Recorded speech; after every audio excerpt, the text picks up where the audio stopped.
Oke, bismillahirrahmanirrahim. Assalamualaikum warahmatullahi wabarakatuh. Bertemu lagi dengan pembelajaran informatika, teman-teman. Apa kabar semuanya? Mudah-mudahan selalu sehat dan selalu semangat dalam melaksanakan proses pembelajaran. Hari ini kita akan melanjutkan materi pembahasan kita mengenai etika penggunaan teknologi informasi dan komunikasi.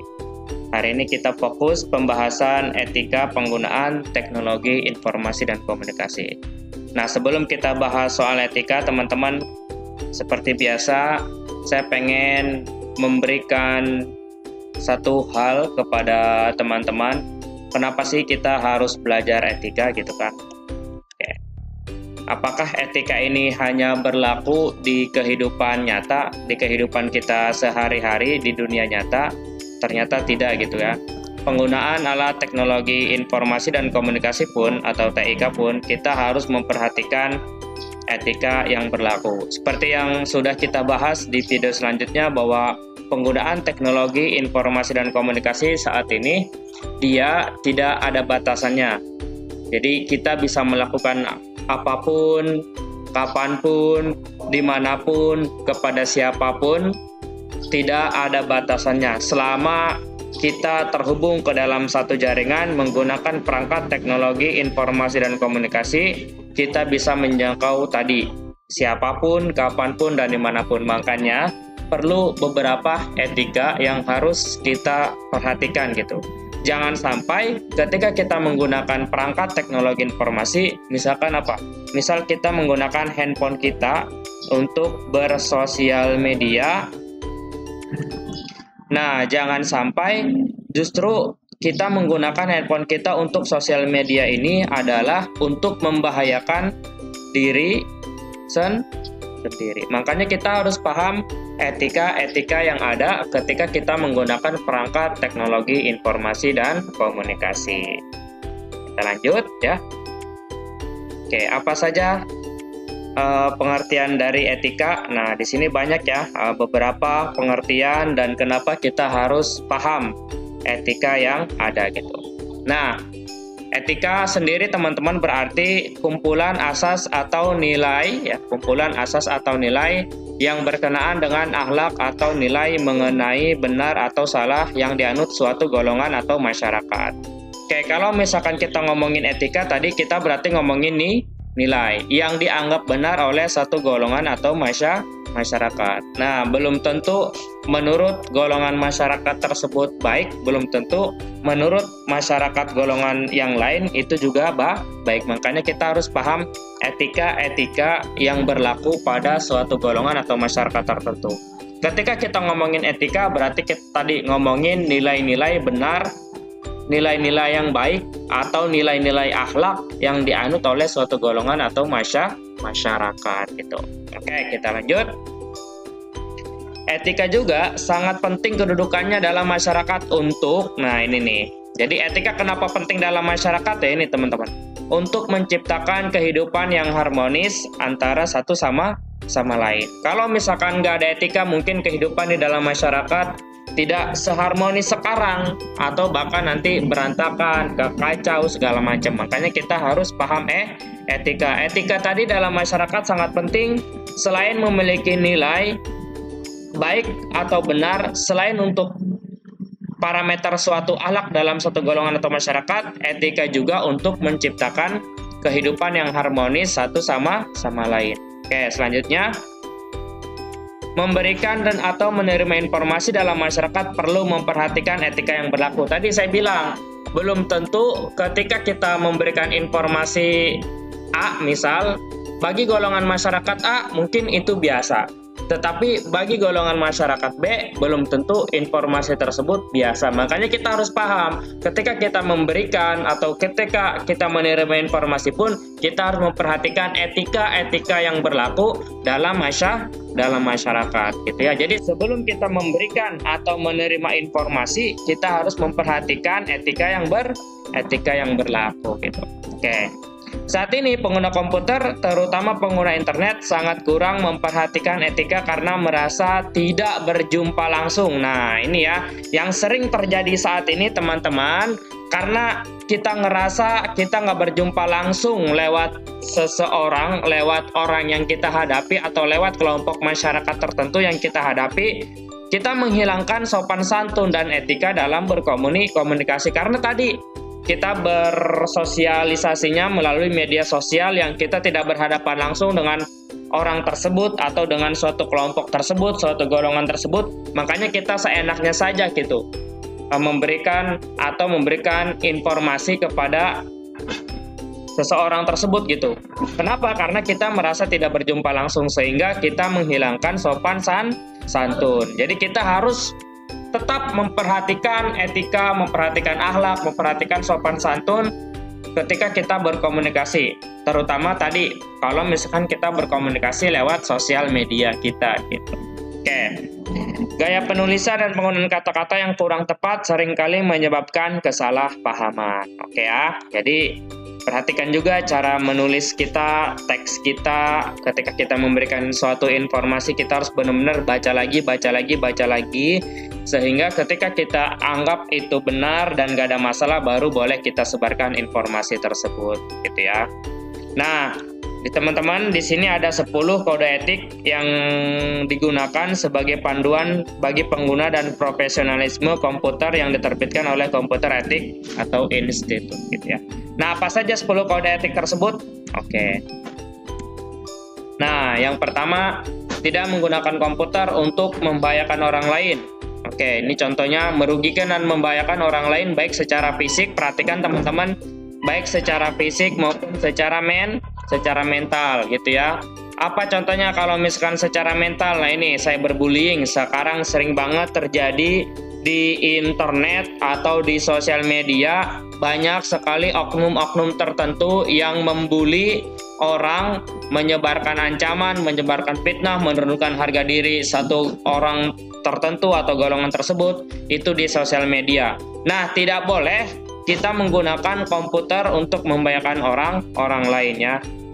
Tapi perhatikan teman-teman, komputer di sini jangan kalian pahami sebagai PC atau laptop doang, termasuk handphone kita, termasuk sosial media kita gitu ya. Jadi jangan sampai handphone kita atau komputer kita bahkan kita gunakan untuk menyerang orang lain, baik tadi secara fisik maupun secara mental. Oke, yang kedua, tidak mengganggu kerja komputer orang lain. Nah, ini contohnya adalah apa? Menyebarkan virus ke dalam perangkat komputer baik secara sengaja ataupun tidak sengaja gitu ya. Kita minta suatu file atau kita minta satu dokumen ya.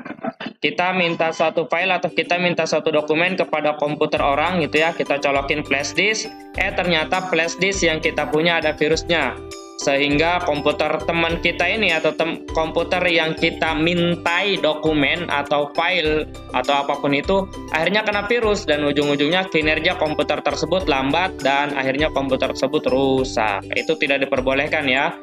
Jadi kita harus perhatikan dulu sebelum kita memindahkan atau sebelum kita meminta file dari komputer orang lain ke komputer kita melalui media penyimpanan, baik itu flash disk, micro SD, hard disk, dan sebagainya. Perhatikan media penyimpanan kita tidak mengandung virus ya, gitu ya.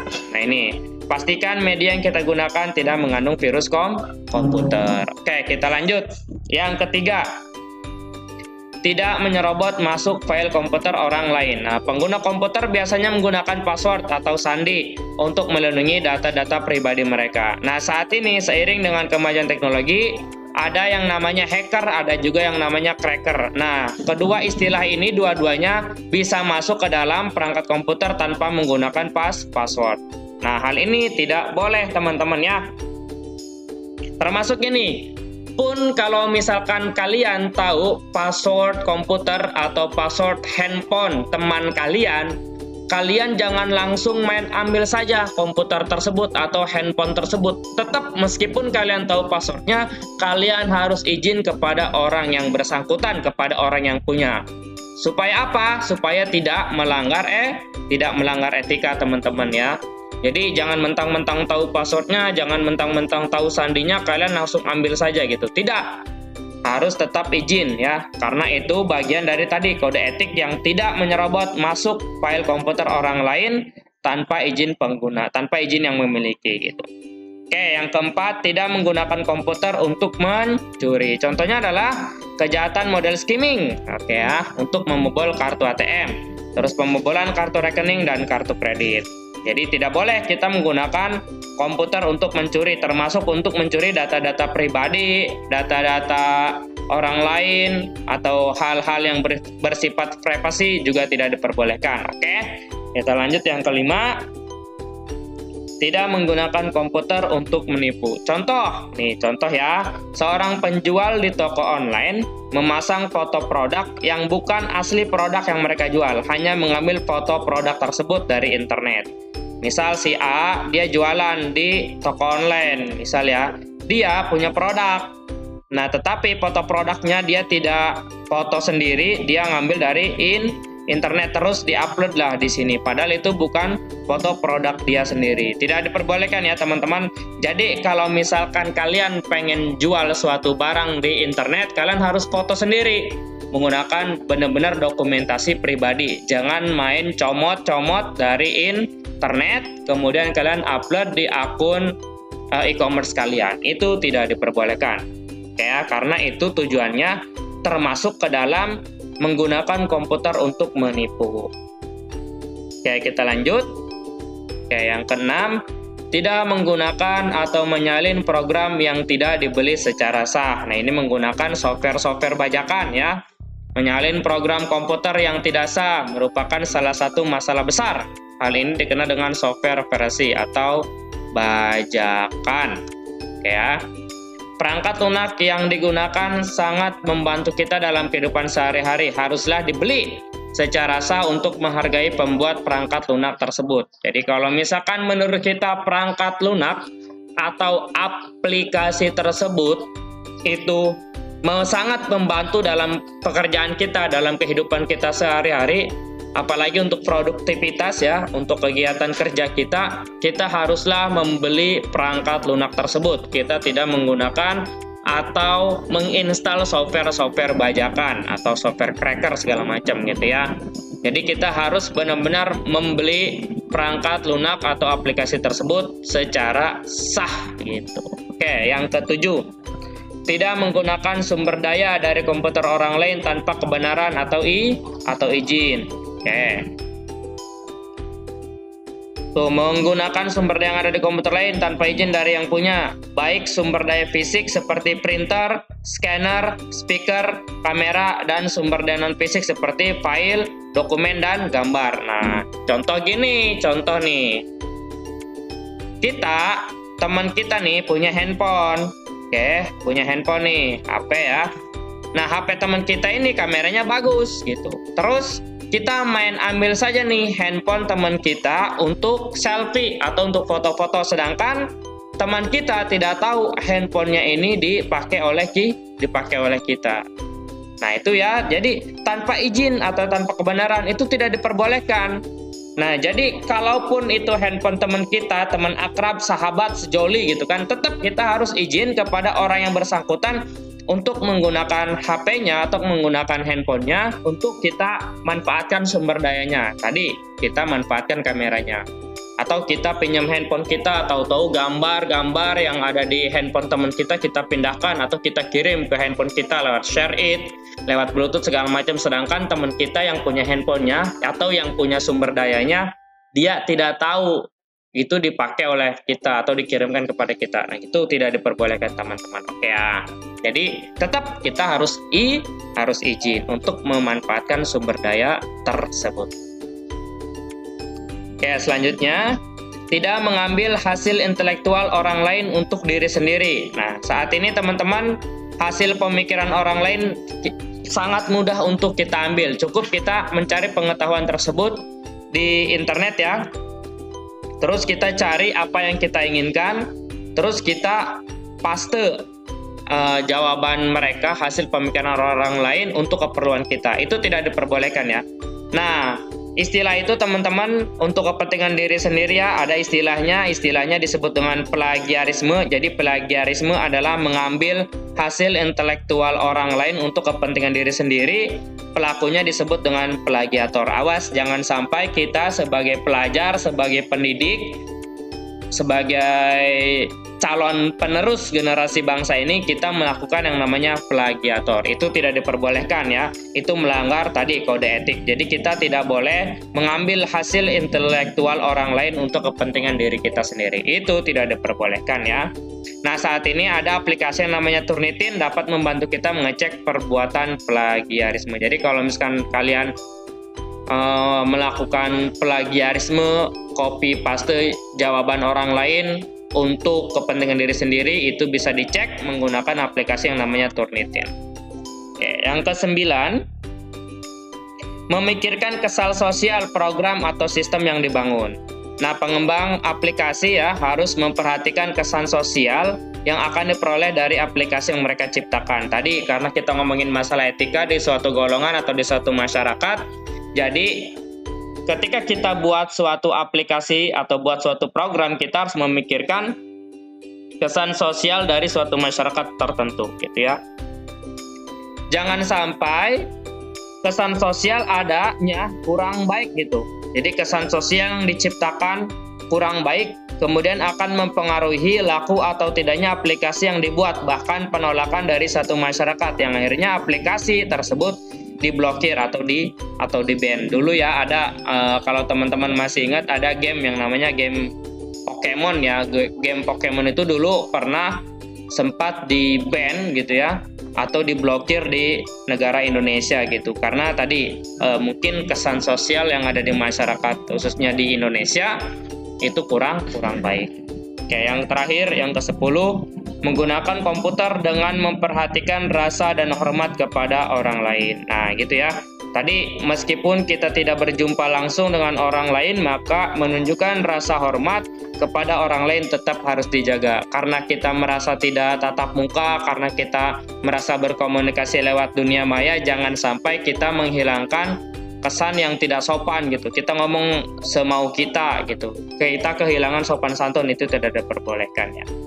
Oke, pemilihan bahasa yang tepat, sopan dan tidak menyakiti orang lain akan membuat komunikasi menjadi lebih nyaman. Terutama apalagi kalau misalkan kita menggunakan tadi sosial media, kita harus tetap memperhatikan menggunakan bahasa-bahasa yang sopan, komunikasi yang baik supaya kedepannya komunikasi yang kita lakukan lebih nyaman, tidak melukai orang yang kita tuju, yang nantinya ujung-ujungnya akan membahayakan diri kita sendiri. Oke ya, itulah teman-teman 10 kode etik yang harus kita perhatikan ketika kita menggunakan komputer.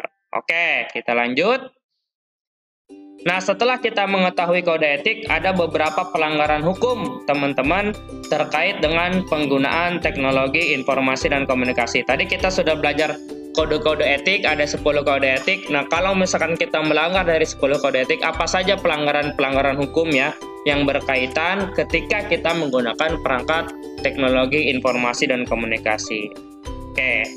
Kejahatan dalam penyalahgunaan TIK biasa disebut dengan cybercrime. Jadi cybercrime adalah tindakan kejahatan dalam penyalahgunaan teknologi informasi dan komunikasi. Oke. Kita lanjut.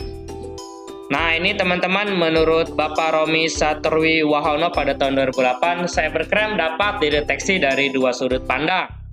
Sudut pandang yang pertama, kejahatan yang menggunakan teknologi informasi sebagai fasilitas. Nah, pelaku kejahatan menggunakan teknologi informasi untuk membantu melakukan kejahatan.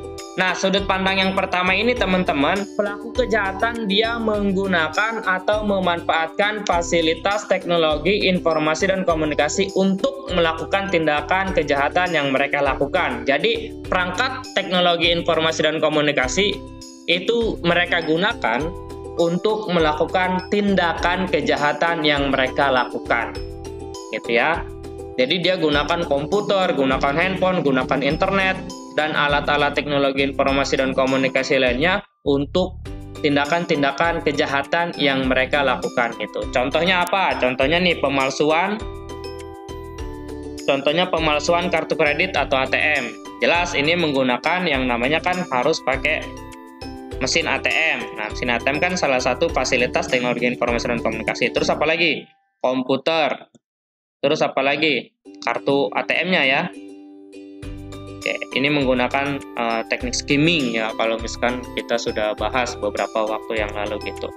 Nah, ini kan kejahatan-kejahatan ini mereka menggunakan fasilitas teknologi informasi dan komunikasi untuk melakukan tindakan kejahatan yang mereka lakukan. Kasus perjudian online jelas ini juga sama, menggunakan internet, terus menggunakan handphone atau menggunakan komputer gitu ya. Pencurian akun internet, nah jelas ini menggunakan manfaatkan komputer atau internet gitu ya. Oke, selanjutnya penyebaran isu yang menyesatkan. Nah, ada beberapa artikel informasi atau bahkan yang lebih ekstrim sekarang, ada beberapa video tersebut dipotong-potong terus diedit lagi supaya menjadi satu video yang seolah-olah itu satu video yang utuh. Terus video tersebut disebarkan di internet untuk tadi menyesatkan, informasi hoax segala macam. Nah, hal-hal yang tersebut dilakukan karena adanya fasilitas teknologi informasi dan komunikasi dan semacamnya teman-teman. Nah, jadi sudut pandang yang pertama adalah teknologi informasi atau perangkat TIK digunakan sebagai fasilitas untuk melakukan tindakan kejahatan. Oke, itu sudut pandang yang pertama. Nah, terus yang B, sudut pandang yang kedua, masih menurut Bapak Romi Satriowono. Nah, pada kasus ini teknologi informasi tidak lagi menjadi alat, teman-teman. Jadi perangkat TIK tidak lagi menjadi alat, namun menjadi objek atau menjadi sasaran untuk melakukan tindakan kejahatan, gitu ya. Kalau sudut pandang yang pertama, perangkat TIK dia sebagai fasilitas atau sebagai alat untuk melakukan tindakan kejahatan. Nah, kalau yang B, dia tidak lagi menjadi alat tapi menjadi objek atau menjadi sasaran untuk melakukan tindakan kejahatan. Pencurian data pribadi, penyebaran virus pada komputer, pembobolan pembajakan situs, cyberwar, DOS, kejahatan berhubungan dengan nama domain. Nah, ini adalah sebagai objek atau sasaran untuk melakukan tindakan kejahatan. Kita lanjut. Oke, masih menurut Bapak Romi Satriowono ya, cybercrime menjadi isu yang menarik karena memiliki karakteristik sebagai berikut. Oke. Kegiatan dunia cyber tidak dibatasi oleh teritorial negara. Oke, ini karakteristik kenapa cybercrime menjadi sangat menarik, karena tadi yang pertama, kegiatan dunia cyber tidak lagi dibatasi oleh teritorial negara. Jadi orang dari negara manapun kalau mau melakukan tindakan kejahatan di negara mana, misal kayak gitu, itu bisa saja selama sasaran atau objek untuk melakukan tindak kejahatannya terhubung ke dalam satu jaringan. Misal si A, dia warga negara X misal. Nah, si A ini dia melakukan tindakan kejahatan di misal bank C yang ada di negara Z misal. Hal itu bisa dilakukan selama bank C ini terhubung ke dalam satu jaringan yang sama gitu. Jadi tidak harus si A ini datang dulu ke negara Z untuk melakukan tindakan kejahatan di bank C ini. Tidak perlu, karena tadi cybercrime tidak dibatasi oleh teritorial negara. Terus yang kedua, cybercrime relatif tidak berwujud. Jadi susah untuk deteksi apakah ini sudah dilakukan tindakan kejahatan atau belum dilakukan tindakan kejahatan. Misal pencurian data pribadi kita pada suatu aplikasi tertentu. Nah, itu susah dideteksinya. Apakah data kita benar-benar aman pada aplikasi tersebut, atau justru data kita pada aplikasi tersebut atau pada sistem informasi tersebut sudah diperjualbelikan. Sekarang banyak banget contoh kasus yang kayak gitu, memperjualbelikan data-data pribadi kita yang ada pada aplikasi atau sistem informasi tersebut. Terus sulitnya pembuktian karena data elektronik relatif mudah untuk diubah, disadap, dipalsukan dan dikirimkan ke seluruh belahan dunia dalam hitungan detik gitu ya. Jadi kita melakukan tindakan kejahatan misal di X itu bisa langsung diubah sinyalnya dalam hitungan detik. Terus pelanggaran hak cipta dimungkinkan secara teknologi. Ya, sekarang banyak banget seiring dengan perkembangan teknologi, pelanggaran hak cipta mudah dilakukan. Itu salah satu juga dari cybercrime yang tidak diperbolehkan. Terus yang kelima, tidak lagi memungkinkan menggunakan hukum konvensional. Kenapa tidak lagi menggunakan hukum konvensional? Karena tadi kejahatan cybercrime ini susah dideteksinya teman-teman. Susah dideteksi karena dia tidak berwujud. Terus tidak dibatasi oleh teritorial negara. Dilakukannya relatif sangat cepat dalam hitungan detik. Terus pelanggaran hak cipta juga sama. Nah, terus karena tidak lagi cocok menggunakan hukum konvensional, terus menggunakan hukum apa gitu. Nah, makanya untuk melindungi setiap warga negara dari adanya cybercrime, diperlukan hukum yang mengaturnya. Hukum yang menangani suatu cybercrime disebut dengan cyber law. Nah, keberadaan cyber law ini kemudian akan melindungi negara, pelaku ekonomi, bisnis, akademisi, dan masyarakat umumnya seperti kita-kita ini yang menggunakan perangkat teknologi informasi dan komunikasi gitu ya. Jadi adanya peraturan yang namanya cyber law. Nah, di Indonesia sendiri cyber law diterjemahkan ke dalam Undang-Undang ITE. Jadi cyber law ini secara internasional ya, hukum internasional. Nah, untuk di Indonesia sendiri terjemahkan ke dalam Undang-Undang ITE gitu. Nah, ada beberapa poin dari Undang-Undang ITE agar aktivitas kita dalam penggunaan TIK, baik internet, media sosial, dan sebagainya tidak berujung pada perbuatan melawan hukum. Yang pertama, kita tidak boleh meluapkan kebencian terhadap individu atau kelompok. Nah, saat ini teman-teman tidak jarang ya pengguna media sosial, karena dengan mudahnya, gampangnya mengakses media sosial tersebut, kita juga mudah akhirnya menuliskan hal-hal yang tidak baik atau yang dibenci. Nah, hal tersebut melanggar pasal 45A ayat 2. Penjara paling lama 6 tahun. Kalau nggak mau dipenjara, silakan denda paling banyak 1 miliar rupiah. Terus pelanggaran asusila. Terbukti membuat atau membagi konten yang bersifat melanggar kesusilaan. Video porno, foto porno, segala macam itu tidak diperbolehkan. Hal tersebut melanggar pasal 45 ayat 1, penjara paling lama 6 tahun dan sama denda paling banyak 1 miliar rupiah. Terus yang C, pemerasan dan pengancaman. Kejahatan dengan memeras, memaksa, dan melakukan ancaman kepada suatu pihak atau lebih melalui media elektronik, itu juga tidak diperbolehkan. Hal tersebut melanggar pasal 45 ayat 4, penjara paling lama 6 tahun, dan denda paling banyak 1 miliar rupiah. Terus yang keempat, penyebaran berita hoax. Nah, ini yang sering terjadi saat ini teman-teman.